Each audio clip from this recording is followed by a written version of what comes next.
அம்மா என்னாச்சு என்னாச்சு? மூஞ்சில காய மாட்டுக்குது, மூஞ்சில காய மாட்டுக்குது. யார் அடிச்சா? நானே போய் வந்தேன். இங்க வாங்க, பக்கத்தால வாங்க. யார் அடிச்சா? யார் அடிச்சா?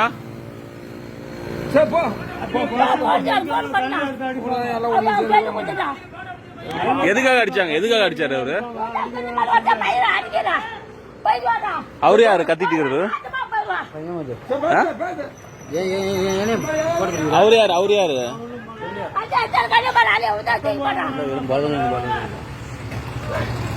அம்மா சரிம்மா போய் பாடுங்கம்மா. போக சொல்லுவீங்களா? அப்படி ஏதாவது பண்ண போறாங்க. யார் உங்க பையன்? யார் உங்க பையன்? உங்க பையன் யாரு? உங்க பையன் யாரு? எதுக்காகம்மா அடிச்சாங்க? எதுக்காக அடிச்சாங்க?